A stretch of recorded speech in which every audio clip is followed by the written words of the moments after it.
Mandamos un abrazo a nuestro amado grupo de Cristología.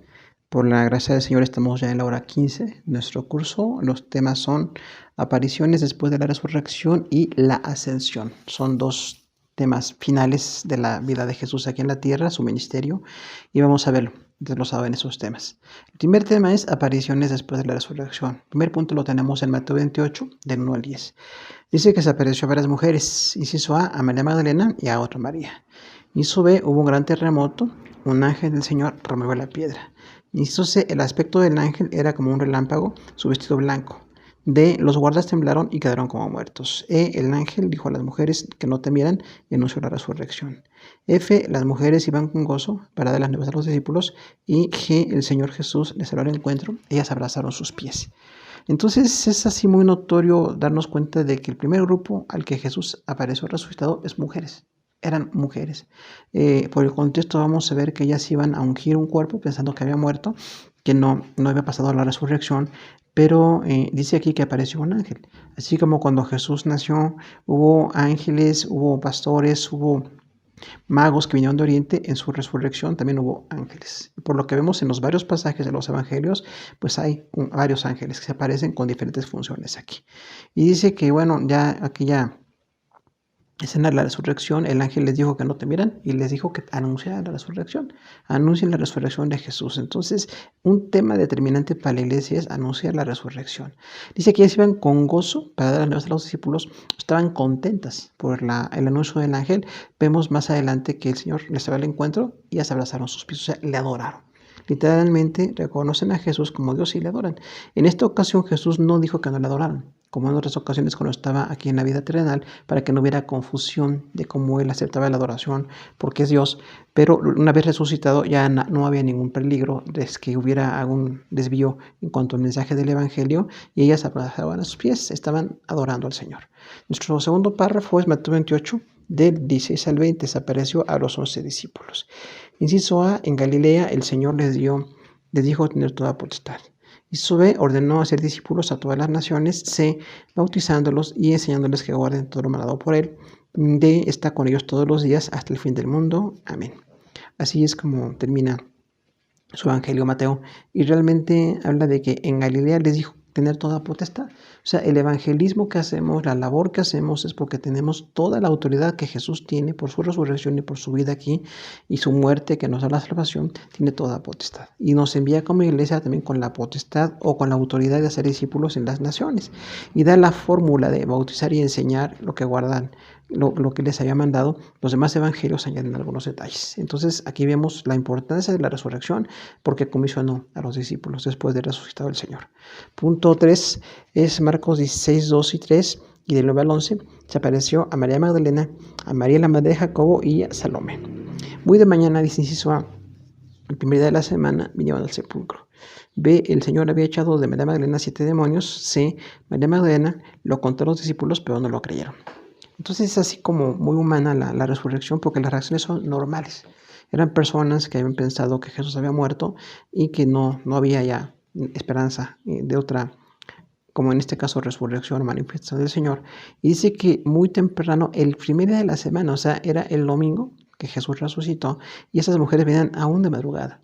Venían muy temprano con aquellas especies aromáticas para honrar a la manera judía un cuerpo muerto.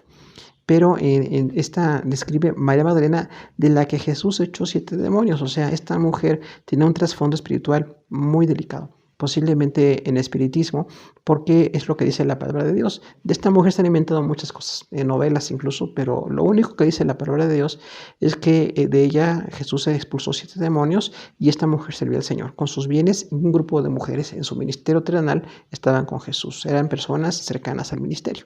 Y dice que cuando Magdalena le contó a los discípulos, no le creyeron. Ellos no estaban en la expectativa de creer, tenían una derrota espiritual, no tenían una expectativa de que fuera a haber una resurrección. Punto 4, Marcos 16, 12 y 13, a 2 discípulos en el camino a Emaús. El pasaje para él es Lucas 24, del 3 al 35, donde dice que iban de camino al campo. Y Jesús les apareció y caminaron con él, y él les contó realmente Jesús todo lo que decían de las Escrituras, y ellos le estaban pensando que era un extranjero porque no sabía lo que había pasado. La resurrección de Jesús en Jerusalén, de la muerte en Jerusalén, pero finalmente Jesús resucitado les dio el testimonio. Y con estos dos llegaron con los 11, dice, ni aún ellos creyeron. O sea que los 11 discípulos no estaban en una actitud de fe, no estaban en victoria espiritual, estaban realmente con una gran carencia de fe en ese momento. Punto 5, Marcos 16, del 14 al 16, a 11 discípulos. Entonces Jesús dice, estaban sentados a la mesa, y Jesús reprochó su incredulidad, les trató de predicar el evangelio a toda criatura, de establecer señales. Echar fuera demonios, hablar nuevas lenguas, tomar en la mano serpientes, y si vivieren cosa mortífera no les hará daño. Sobre los enfermos poner las manos y sanarán. Entonces son las señales de la iglesia propiamente en la gran comisión. Ya ahora los 11 dice que estaban sentados a la mesa. Finalmente Jesús apareció con ellos y les reprochó su incredulidad. O sea, Jesús sí les dijo que no creer en la resurrección fue una falla de ellos. No estaban en fe, no estaban en victoria espiritual, y bueno, son hombres de poca fe. Fueron llamados así, y desde ese punto la iglesia cree en la resurrección y predica la resurrección. Cuando Jesús les envió a predicar el evangelio a toda criatura y estableció las señales, hablar en nuevas lenguas, habla de la llenura con el Espíritu Santo, muy marcado en los evangelios y en hechos. Echar fuera demonios, también liberar a las personas que están poseídas por demonios, es parte del ministerio de la iglesia. Tomar en la mano serpientes habla del riesgo en el evangelismo, como en este caso animales muy venenosos. No es un hecho de que se busque esos animales o esos riesgos o se haga un tipo de culto simulado, sino que realmente ha habido casos de hermanos que estuvieron, Pablo mismo, morido por una serpiente y al riesgo de morir, pero por la gracia de Dios, así como Pablo no murió, muchos otros hermanos fueron guardados por el Señor. Lamentablemente otros creyentes han muerto por otros diferentes riesgos, pero es parte del ministerio de la iglesia. Cuando dice si viene cosa mortífera no les hará daño, habla también del caso incluso de venenos, cuando ha habido el deseo de acabar con cristianos, personas a las que han querido envenenar. No sucede por la gracia de Dios que estas personas mueran, pero ha habido un riesgo y finalmente el evangelio no es así bien recibido o esperado. Cuando dice que sobre los enfermos poner las manos y sanarán, habla de las sanidades. La iglesia tiene ministerio de sanidades. Orar por los enfermos, y en su soberanía Dios puede sanar a quienes Él dispone. Punto 6, Lucas 24, del 1 al 12. A las mujeres que han venido con él desde Galilea, es esta narración de la resurrección. Y hallaron removida la piedra del sepulcro. Y no hallaron el cuerpo del Señor Jesús. Dos varones con vestiduras resplandecientes se pararon junto a ellas, eran María Magdalena y Juana, María madre de Jacobo, y las demás con ellas dijeron esto a los apóstoles. Y Pedro fue al sepulcro y vio los lienzos dentro solos, pero en este punto no entró todavía al sepulcro Pedro. Ahora, cuando dice que la piedra fue removida, recordamos que era de un gran peso. Los sepulcros se veían así en ese momento, tallados en piedra, y con una gran roca sellaban aquel lugar para proteger a la comunidad de la contaminación por los cuerpos muertos, pero dice que no hallaron el cuerpo de Jesús. Finalmente no estaba ahí el cuerpo. Hay varios detalles más que hay en los evangelios, pero cuando dice aquí ahora son dos varones con vestiduras resplandecientes, entendemos que eran dos ángeles ahí que se presentaron con ellas. Y esas mujeres se dicen sus nombres: María Magdalena, Juana, María la madre de Jacobo. Eran las que estaban ahí en el momento de la resurrección en el sepulcro. Pero dice, y las demás con ellas le dijeron esto. Los apóstoles se sumaron a las hermanas que iban recién a recibir la noticia de la resurrección.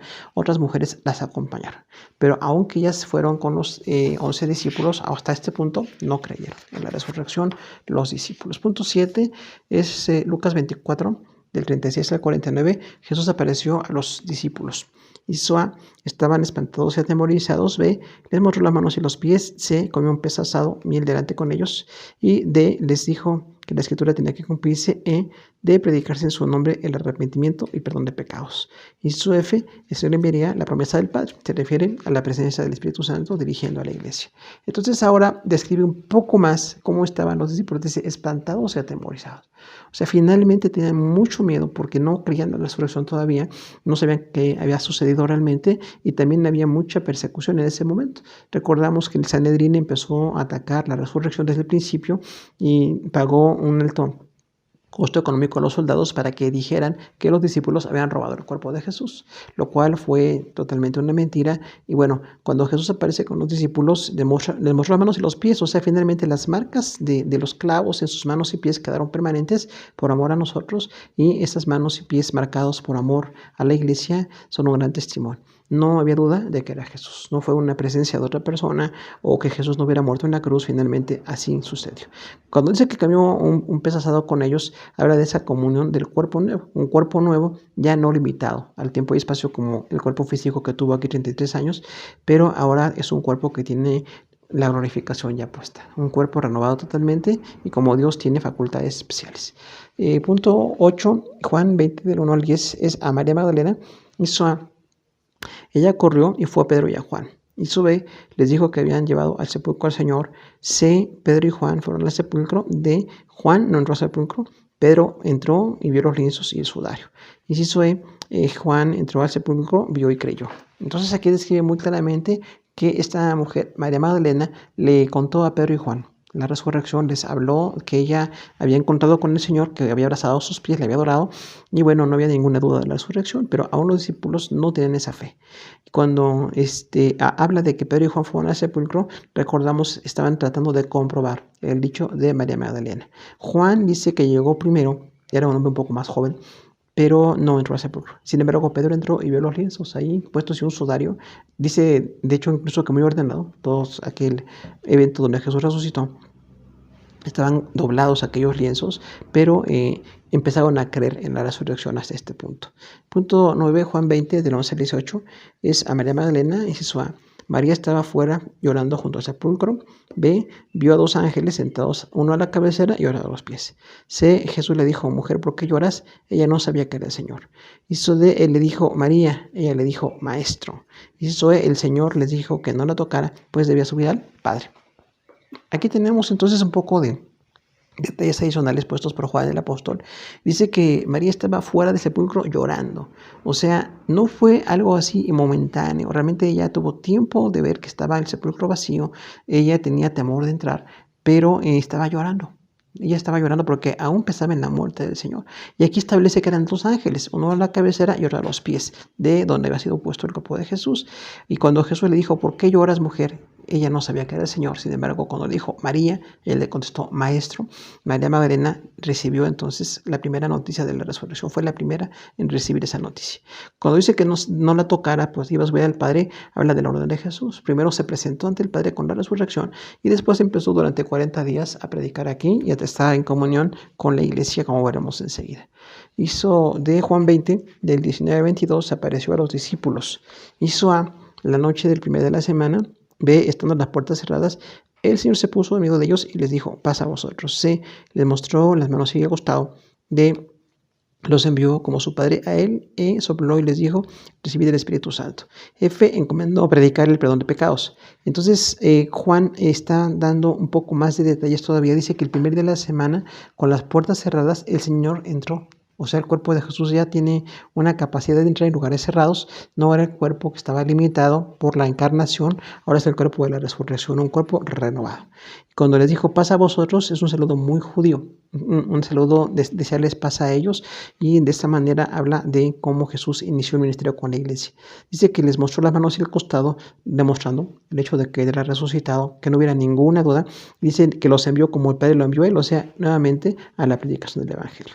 Cuando dice que sopló y les dijo, reciban el Espíritu Santo, fue un evento local, fue un evento donde Jesús de esa manera les dijo, ahora el Espíritu Santo está con ustedes para que sigan predicando y prediquen el perdón de pecados. Y punto 11, Juan 20, del 24 al 29, se apareció a Tomás. Uno de los 12 no estaba con ellos cuando Jesús vino. B, dijo que no creería a menos que viera y metiera los dedos en la señal de los clavos. Y C, 8 días después, el Señor llegó a ellos, estando las puertas cerradas, les dijo, pasa a vosotros, y dijo también a Tomás que viera y metiera la mano en el costado. Aquel discípulo creyó y adoró al Señor. Entonces recordamos que Tomás, este hombre que dudaba finalmente de la resurrección, no creyó al testimonio de los otros 10 discípulos que le dijeron haber visto al Señor. Y él les dijo así, de manera muy brusca, si no veo las señales de las heridas en sus manos y en su costado, si no meto incluso mi mano en su costado y veo las heridas en las manos, no voy a creer. Y Jesús también le recriminó por haber sido incrédulo, y también a los 8 días después de que se apareció con los otros 10 discípulos, se apareció el Señor estando Tomás, y en ese momento le dijo, no seas incrédulo sino creyente. Y desde ese momento Tomás empezó a creer en el Señor. Punto 12, Juan 21, del 1 al 14, Jesús apareció a 7 discípulos. Inciso A dice que eran Pedro, Tomás, Natanael, los hijos de Zebedeo y otros 2. Inciso B, Pedro decidió ir a pescar y los demás lo acompañaron. C, al amanecer el Señor se presentó en la playa. Al escuchar que no habían pescado, les indicó echar la red a la derecha de la barca y sacar una gran cantidad de peces. Inciso D, en tierra vieron brasas y un pez y pan. Fue la tercera manifestación. Ahora no es a los 11 discípulos o a mujeres, son 7 discípulos. Y dice ahí que eran por nombre Pedro, Tomás, Natanael y los hijos de Zebedeo, que eran Jacobo y Juan, y otros 2 de los que no se da nombre. Pero dice que Pedro les dijo que iba a pescar y lo acompañaron. O sea, ellos no estaban enterados de la dimensión de la resurrección del Señor y que les iba a enviar a predicar para ser pescadores de hombres, como dice la palabra. Cuando dijo que iba a pescar, estaba supliendo una necesidad de trabajo. En ese momento recordamos que los discípulos eran gente pobre y tenían necesidad de trabajar todos los días, pero no habían dimensionado la resurrección de Jesús. Cuando Jesús apareció allí en la madrugada y les dijo que echaran a la derecha aquellas redes, y dice que fueron una gran cantidad de peces, o sea, una pesca milagrosa, Pedro y los demás entendieron que era el Señor. Y es un contacto de comunión, porque dice que cuando llegaron a la tierra había unas brasas, se llevaba un pez ahí cociéndose, y era la tercera vez que Jesús apareció. O sea, en esta ocasión Jesús incluso convivió con sus discípulos, tuvo comunión ahí en aquella playa. Y bueno, tenemos el punto 13, Juan 21, del 15 al 19, cuando restauró a Pedro. Inciso A, diciendo, apacienta mis ovejas, le dio a entender con qué muerte había de glorificar al Señor. Entonces, en el proceso de la resurrección, Jesús tiene una aparición total de restauración espiritual, de testimonio, de dar una evidencia de su resurrección, y además de aparecerse a mujeres a las cuales también les da una autoridad como discípulas del Señor, a los 11 para que recuperaran el ministerio, y a los demás discípulos que siguieran en la obra de la iglesia, también restauró a Pedro. Recordamos que Pedro había prometido no abandonar al Señor, incluso hirió a Malco, un alguacil del sumo sacerdote judío, y Jesús le dijo, no hieras con tu espada, pero en ese momento Pedro estaba así como desconcertado totalmente y negó a Jesús. Recordamos que cuando Jesús le dijo, me negarás antes de que el gallo cante, Pedro dijo, de ninguna manera, yo voy a estar contigo, voy a acompañarte, voy a hacer de respaldo para ti. Pero cuando vinieron a apresar a Jesús, todos los discípulos huyeron, incluido Pedro. Y en ese punto Pedro dice que de lejos seguía aquella turba que llevaba a Jesús a la casa de Anás, y finalmente cuando Jesús estaba siendo juzgado, Pedro estaba ahí como testigo y negó en 3 ocasiones conocer a Jesús. Dice en una ocasión que ante una persona de servidumbre, luego dice que ante otra persona también que estaba en la servidumbre, y después varios hombres que incluso reconocieron que era Galileo. Su hablar le delataba, y él dijo, incluso dice que con maldición. O sea, estaba muy ofendido diciendo que no era de los discípulos porque temía ir a la cruz o temía ser apresado. Sin embargo, en Juan 21 Jesús le dijo, apacienta mis ovejas. O sea, él le restauró. Jesús no le reclamó, no le recriminó. Nada más le habló de restaurar su corazón y seguir sirviendo. Y ahí incluso Pedro habla de Juan y dice, ¿y el discípulo qué pasa con él? Que era Juan, el otro discípulo, y Jesús dijo, si quiero que quede hasta que yo venga aquí a ti. Esta expresión pensaron muchos que Juan no iba a morir antes de que Jesús viniera de la segunda venida. Pero bueno, como Juan incluso llegó a los cerca de 90 y tantos años, muchos discípulos pensaban que era eso. No fue lo que Jesús dijo. Jesús realmente dijo que se quedara ahí donde estaba hasta que Jesús hablara con él para poder restaurarle o darle otros ministerios. Pero es entonces un discipulado muy personal. Así es lo que se le enseña a Pedro. No tienes que estar viendo al que está a un lado o qué pasa con el otro. Es personal. El discipulado y el ministerio delante del Señor. Punto 14. Dice Juan 21, 20-25, al discípulo amado. Es ahí la continuación de lo que pasó con Pedro. Dice inciso A, Pedro preguntó, ¿qué sucedería con Juan? Y le dijo, sígueme tú. Y sube al discípulo, se identificó como el escritor del Evangelio. Es interesante notar que en el contexto, versículos 19 dice que le dijo a Pedro con qué muerte había de glorificar al Señor. Después de que Pedro fue muy cobarde, tuvo falta de valor total para no reconocerse como discípulo de Jesús, el Señor le dijo, cuando eras joven te ceñas y ibas a donde tú querías. Cuando seas un hombre anciano, alguien te va a ceñir y te vaya donde no quieres. Pero de esa manera dice, con qué muerte había de glorificar al Señor. Porque recordamos que Pedro murió años 60 o 70 después de Cristo como crucificado. Algunos dicen que cabeza abajo allá en Roma. Y finalmente ya no tuvo temor. Y finalmente, no dice la Biblia esta muerte, es la historia la que habla de esto. Pero como el evangelista Juan es el escritor, le dice ahí que con esa muerte glorificaría al Señor. Porque Juan vio el testimonio de Pedro, que fue llevado a Roma. Y bueno, conocían todos los discípulos que eran muertos por la fe. Y cuando dice que es el escritor del Evangelio, este discípulo, vemos a Juan como escritor. No nada más era un testigo presencial, sino el escritor de todo ese Evangelio. Es un testigo de primera mano que estuvo con Jesús y que escribió el Evangelio, además de las cartas y el Apocalipsis, nada menos. 5 libros muy doctrinales y trascendentales del Nuevo Testamento. Queremos ver un punto 15, 1 Corintios 15:6, dice que se apareció a 500 personas. Después desapareció más de 500 hermanos a la vez, de los cuales muchos viven aún y otros ya duermen. Escribe el apóstol Pablo. Y allí es quien dice que hubo más de 500 personas a las cuales el Señor se apareció. Muchos hacen un contexto de cuando Jesús ascendió al cielo. Y dice que después, en el día 40, ascendió al cielo y faltaban 10 días para Pentecostés. Recordemos, Pentecostés son 50 días y en Pentecostés vino el Espíritu Santo y la iglesia empieza su ministerio. Pero en ese punto, en el día 40, cuando Jesús ascendió, es cuando están esas personas, más de 500 personas. Y dice Pablo, muchos aún viven y otros ya duermen. O sea, realmente era histórico el hecho. Algunas personas después de varias décadas habían muerto, pero habían sido testigos de la resurrección de Jesús, más de 500 personas. Además de los 7, los 11, las mujeres y Tomás y los demás que están diciendo el resto de textos, aquí dice a más de 500 personas. Un testimonio de un buen grupo de personas que estaban allí. Después de 10 días solamente había 120. Bueno, recibieron el Espíritu Santo según Hechos 1. Pero es un testimonio muy trascendental, muy importante para nosotros.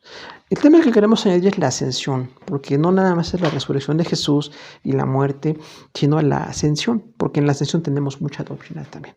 Punto 1 es Marcos 16, 19 y 20, y dice, y el Señor, después que les habló, fue recibido arriba en el cielo y se sentó a la diestra de Dios.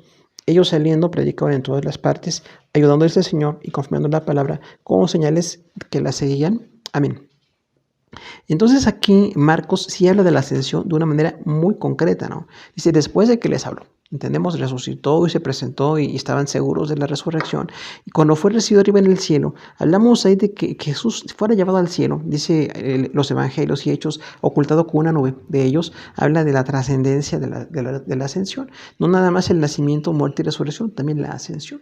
Hablan de la divinidad de Jesús y la palabra es tan concreta para decirnos esto: Jesús ascendió al cielo.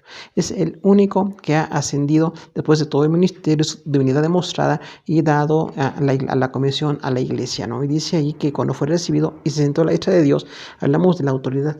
Recordamos el contexto judío de hace más o menos 2000 años, donde estar a la derecha de una autoridad era casi imposible. Solamente alguien igual de autoridad se sentaba junto a un rey. Y en este caso, el Padre y a su lado Jesús a la derecha habla de la igualdad. El Padre y el Hijo son iguales, según ese texto, en autoridad. Y en varias ocasiones que vemos esto, ahora en la ascensión, hablamos entonces de la igualdad de Jesús con el Padre. Y hay otros textos que hablan del Espíritu Santo también, pero hasta este punto hablamos de la ascensión como presencia de Jesús a la diestra del Padre. Y dice, y entonces envió a la iglesia para predicar, y el Señor ayudaba con las señales que la seguían. Y el amén que termina aquí, así como Mateo termina con amén, Marcos acaba con un amén, recordando aquí el ministerio de la iglesia que realmente era trascendental y que tenía la bendición de la presencia del Espíritu Santo y la palabra siendo predicada y las señales que la seguían. Entonces así es el ministerio de la iglesia. Punto 2, Lucas 24, del 50 al 53 dice, y los sacó fuera hasta Betania, y alzando sus manos los bendijo. Y aconteció que bendiciéndolos se separó de ellos, y fue llevado arriba al cielo. Ellos, después de haber adorado, volvieron a Jerusalén con gran gozo, y estaban siempre en el templo, alabando y bendiciendo a Dios. Amén. Otro evangelio que termina con amén. Y en este caso de Lucas 24 dice algo muy histórico y muy geográfico. Lo sacó hasta Betania. O sea, la resurrección de Jesús fue en Betania. Recordamos que Jesús se presentó en varias ciudades después de que resucitó. No fue nada más Jerusalén, fueron varias ciudades. Y en este caso, en Betania, fue donde Jesús comisionó y fue llevado al cielo y la iglesia quedó con esa presencia de Jesús que iba en su ascensión. Dice, cuando alzó las manos, habla de su autoridad, habla del poder. Recordamos que había comisionado con la gran obra de evangelización mundial y los bendijo. Finalmente, el único que bendice es Dios. Y ahí encontramos entonces 3 testimonios de la divinidad de Jesús: el llamar a la iglesia, comisionarla, alzar las manos y bendecirla. Finalmente, esto fue así como el término del ministerio de Jesús a nivel terrenal, y con esto hubo ya una obra completa para que la iglesia predique la palabra. Y aconteció que bendiciéndolos se separó de ellos y fue llevado arriba al cielo. Entonces, así tan concreto, Lucas, en manejo muy preciso del idioma, dice: después de bendecirlos se separó de ellos. No estaba tan junto de ellos porque iba a ser un evento de gran poder, la resurrección y la ascensión en este momento, y sí fue llevado arriba al cielo. Gracias a Dios por la misericordia. Llevar el cuerpo de Jesús al cielo fue un testimonio para la iglesia. La iglesia original, la primera iglesia que fue encomendada por el Señor. Y sí, después de adorarle, volvieron a Jerusalén con gran gozo y estaban siempre en el templo alabando y bendiciendo a Dios. O sea, la iglesia empezó su ministerio así. Jesús se fue, ascendió, describe de manera muy concreta, muy puntual la ascensión. Pero dice que la iglesia enseguida volvió a Jerusalén, y en el templo judío, donde se reunía la gente por lo espiritual, para hacer ceremonias, para todavía estar adorando a Dios de la manera judía, Antiguo Testamento, la iglesia empezó a predicar. Y esto tiene una conexión directa con el libro de los Hechos. En Hechos encontramos a la iglesia predicando en el templo y también llevando la palabra a todas las naciones. Punto 3, vamos nada más a leerlo, porque es un texto un poquito largo. Es Hechos 1 del 1 al 11, dice: en el primer tratado, Teófilo, habla acerca de las cosas que Jesús comenzó a hacer y a enseñar, hasta el día en que fue recibido arriba, después de haber dado mandamientos por el Espíritu Santo a los apóstoles que habían escogido, a quienes también después de haber padecido se presentó vivo, con muchas pruebas indubitables, apareciéndoseles durante 40 días y hablándoles acerca del reino de Dios, y estando juntos les mandó que no se fuesen de Jerusalén, sino que esperasen la promesa del Padre, la cual les dijo: oísteis de mí. Porque Juan ciertamente bautizó con agua, mas vosotros seréis bautizados con el Espíritu Santo dentro de no muchos días. Entonces los que habían reunido le preguntaron: Señor, ¿restaurarás el reino de Israel en este tiempo? Y les dijo: nos toca a vosotros saber los tiempos o sazones que el Padre puso en su sola potestad. Pero recibiréis poder cuando haya venido sobre vosotros el Espíritu Santo, y me seréis testigos en Jerusalén, en toda Judea, en Samaria y hasta el último de la tierra. Y habiendo dicho estas cosas, viéndolo ellos, fue alzado y le recibió una nube que le ocultó de los ojos.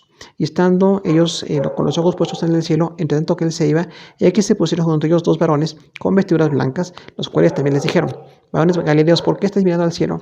Este mismo Jesús que ha sido tomado de vosotros del cielo, así vendrá, como le habéis visto ir al cielo. Entonces es una manera así monumental en que empieza Lucas la narración de Hechos, donde presenta, decíamos, a Teófilo, posiblemente, como la palabra Teófilo quiere decir amigo de Dios. Es un simbólico de los que somos amigos de Dios. Hay quienes piensan que puede ser Teófilo, como en el Evangelio de Lucas también, pero no encontramos otra vez la referencia a este Teófilo. Finalmente pensamos que es así, simbólico para todos los que son amigos de Dios.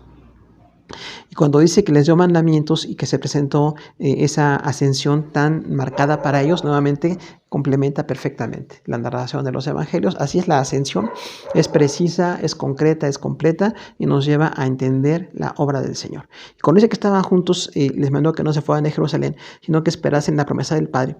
Habla aquí del Espíritu Santo. Recordamos que 10 días después de que Jesús se fue, en el día 40 de su resurrección, a los 10 días, en el día 50, vino el día de Pentecostés, y hubo ese derramamiento que encontramos aquí en Hechos, donde habla la obra del Espíritu Santo. Entonces, así, con ese poder, con esa fortaleza, con esa dirección y gracia perfecta, el Espíritu Santo dirige a la iglesia. Y ahora Jesús dice, entonces, explicando a los discípulos: Juan les bautizó con agua, pero yo les voy a bautizar con el Espíritu Santo. O sea, esa inmersión de la palabra bautizo, que significa sumergir o teñir, finalmente en el caso de Juan fue con agua, porque realmente mediante agua la gente señalaba el arrepentimiento. Era un bautismo para sentirse como arrepentido. Pero dice, ahora van a ser bautizados con el Espíritu Santo, o sea, van a ser sumergidos en el Espíritu Santo. La iglesia es sumergida en el Espíritu Santo y tiene las demás manifestaciones para ser testigos del Señor. Y es exactamente lo que pasó en Hechos. Así empieza Hechos, toda esa narración. Y cuando dice también de la nube que le ocultó de los ojos de ellos, y que estaban con los ojos puestos en el cielo, y dice, y 2 varones con vestiduras, entendemos son 2 ángeles, les dijeron: ¿por qué están viendo al cielo? Ahora este Jesús que ha sido tomado de ustedes vendrá, así como le habéis visto en el cielo, regresará. Entonces 2 ángeles hablan de la segunda venida de Jesús. Jesús vendrá en el milenio a reinar en la tierra, y lo que falta de escatología, finalmente, totalmente, de manera muy puntual, dado en una descripción así tan concreta por el escritor Lucas. Vemos a un gran escritor en Lucas, y bueno, una manera magistral de empezar con el libro de los Hechos. Punto 4, Hechos 3:21, Aquí en el desierto es necesario que el cielo reciba hasta los tiempos de la restauración de todas las cosas, del que habló Dios por boca de sus santos profetas, que han sido desde tiempo antiguo. Habla de Pedro, el apóstol, predicando de Jesús, que fue tomado, que fue levantado, y cómo el testimonio de la iglesia empezó. Recordamos, estos judíos que crucificaron a Jesús, a los 50 días Jesús se va al cielo y la iglesia empieza. Con Pentecostés, el ministerio de evangelismo.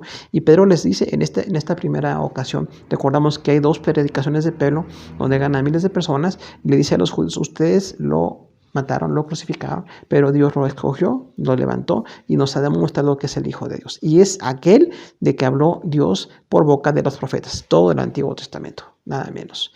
Punto 5, Hechos 7:56 dice, y dijo, he aquí, veo los cielos abiertos y al Hijo del Hombre que está a la diestra de Dios. Están matando por lapidación a Esteban, uno de los discípulos griegos, y él cuando estaba muriendo dice, veo los cielos abiertos. O sea, él vio el cielo directamente antes de morir, dice, y al Hijo del Hombre a la diestra de Dios. Vio al Padre y vio al Hijo. Testimonio de un hombre importante en el evangelismo, en el testimonio de la iglesia, y al momento de morir, él testificó la visión que Dios le dio.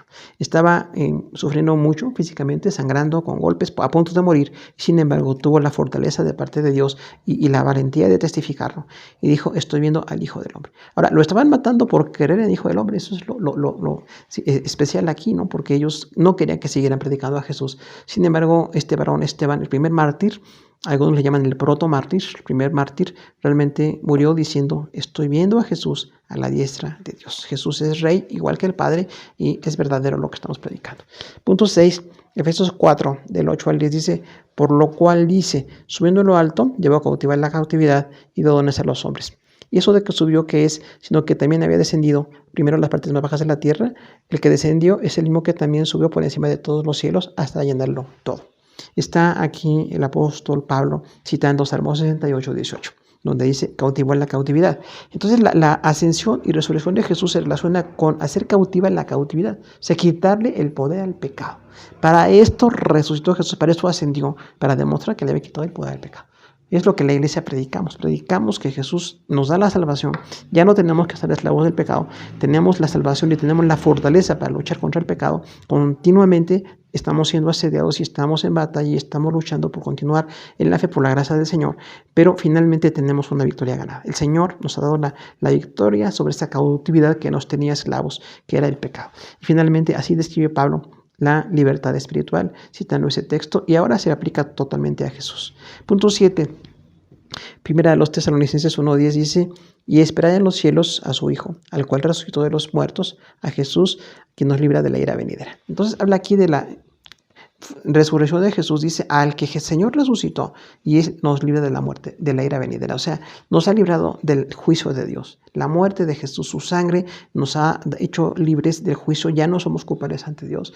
Tenemos que estar todos los días aplicando nuestra vida a estar en esta fe puesta por el Señor. Pero damos gracias al Señor porque tenemos ya el perdón de pecados totalmente. Entonces, la ascensión de Jesús tiene que ver también con certificar el perdón de pecados. Tiene muchas aplicaciones aquí en el texto. Punto 8. Primera de los Tesalonicenses 4:16 dice, porque el Señor mismo, con voz de mando, con voz de arcángel y con trompeta de Dios, descenderá del cielo, y los muertos en Cristo resucitarán primero. En este texto de la resurrección, ahora en capítulo 4, versículo 16, dice, hablando de la resurrección, cuando el Señor con voz de mando, con voz de arcángel y trompeta de Dios, o sea, no tendrá falta de autoridad. Esa es la voz de mando. Con voz de arcángel habla una voz poderosa, como seguramente hay pocos arcángeles aquí en el Nuevo Testamento descritos, como un jefe de ángeles, así alguien de una gran autoridad como ángel. Dice, así será la voz del Señor cuando vaya a resucitar a los muertos. Dice, y con trompeta de Dios. Recordamos aquí que la trompeta era señal para las diferentes etapas militares o las etapas con los judíos, en este caso la etapa de la fe. Era como una trompeta de Dios para levantarnos de los muertos. Dice la palabra que todas las personas que estén muertas en ese momento van a ser resucitados. Dice Pablo, van a anteceder a los que estén vivos, pero después los que estén vivos su cuerpo será transformado. Una generación muy bendecida, la generación de la segunda venida del Señor, cuando son llamada la iglesia para estar con el Señor. 7 años de gran tribulación en la tierra, pero en el cielo, con el tribunal de Cristo y con las bodas del Cordero. Y dice, los muertos en Cristo van a resucitar primero. No habrá ninguna duda, no habrá ningún evento no controlado por la misericordia del Señor. Así es la resurrección de precisa. Punto 9. Hechos 9, de 23 al 28 dice: fue pues necesario que las figuras de las cosas celestiales fuesen purificadas así, pero en las mismas cosas celestiales con mejores sacrificios que estos, porque no entró Cristo en el santuario hecho de mano, figura del venidero, sino en el cielo mismo, para presentarse ahora por nosotros ante Dios, y no para ofrecerse muchas veces como entra el sumo sacerdote en el lugar santísimo, cada año con sangre ajena. De otra manera, le hubiera sido necesario padecer muchas veces desde el principio del mundo, pero ahora, en la consumación de los siglos, se presentó una sola vez para siempre por el sacrificio de sí mismo para quitar de medio el pecado. Y de manera que está establecido a los hombres que mueran una sola vez y después de este juicio, así también Cristo fue ofrecido una sola vez para llevar los pecados de muchos y aparecerá por segunda vez sin relación con el pecado para salvar a los que le esperan. Bueno, entonces este texto escrito en Hebreos, pensamos que realmente la carta a los Hebreos lo escribió el apóstol Pablo a la iglesia en Alejandría. Es un contexto histórico, pero estamos hablando ahí como un grupo de judíos estaban en Alejandría dudando de permanecer en el evangelio porque había mucha persecución, y en ese punto Alejandría era la capital de Egipto y era un centro cultural muy fuerte. Ahí es donde empezó la iglesia a prosperar, y después hay algunos incluso grupos de cristianos que permanecieron en aquel lugar según la historia. Vemos esto en la historia, pero el escritor les dice a este grupo: esas cosas celestiales que ustedes tenían aquí ya han sido purificadas. O sea, el hecho de que hubiera sacrificios en el Antiguo Testamento era muy trascendental, pero es apenas un antecedente de lo que es Jesús. Jesús es infinitamente superior, porque ese es el gran tema de Hebreos. Jesús es infinitamente superior a Moisés, a Elías, a los profetas, a toda la gente que ha servido al Señor, los cuales tienen un lugar porque son hombres y mujeres de fe, pero Jesús es mucho superior, muy superior. Es el Señor, Él es el que resucitó. Y no en un santuario de mano, sino en el santuario verdadero, santuario celestial. Y no entró con sangre ajena, dice, como el sumo sacerdote entraba con la sangre de un cabrito literalmente cada año para hacer la expiación. Dice, Jesús entró con su sangre propia. Él derramó su sangre y Él es nuestra expiación. No una expiación parcial, como dice, hubiera sido necesario muchas veces presentar este sacrificio. Por eso en la iglesia no repetimos el sacrificio, ya está hecho. Solamente rememoramos cuando hablamos de Semana Santa, ahora que estamos hablando de la ascensión de Jesús, los detalles que hay en la palabra, estos 11 detalles de la ascensión de Jesús, 11 textos. Tenemos entonces que recordar que el Señor ya hizo el sacrificio perfecto. Ya no hay más sacrificio por el pecado, y ahora Jesús solamente tenemos que predicar esa victoria con su sangre que da perdón a la gente, a toda la humanidad. Y dice, además es permanente, el efecto es permanente, así como limpió al primer grupo en la iglesia que entendió la muerte y resurrección del Señor y la ascensión. La iglesia en 2000 años hemos predicado esto. Y seguimos predicando y seguimos hablando de esta resurrección del Señor y de esta ascensión, que le da un marco al hecho de la predicación del Evangelio. Y dice, y ya no más muertes cotidianas de animales, ni sacrificios, ni ceremonias, todo aquello ya cumplió, aunque a la manera judía quedó tan marcada la necesidad de un lugar, de un santuario terrenal y sacrificios múltiples. Dice el escritor de los Hebreos, no hace falta, es un solo sacrificio, da una consumación y una purificación. Entonces en Jesús tenemos la perfecta salvación. Dice, y no hay más juicio, ya fue quitado el juicio por la sangre de Jesús. Punto 10, dice 1 Pedro 3:22, quien habiendo subido al cielo está a la diestra de Dios, y a él están sujetos ángeles, autoridades y potestades. Entonces, decíamos que son 11 párrafos del Nuevo Testamento que hablan de la ascensión de Jesús. En este caso, nada menos otra vez con la autoridad de Jesús a la diestra del Padre.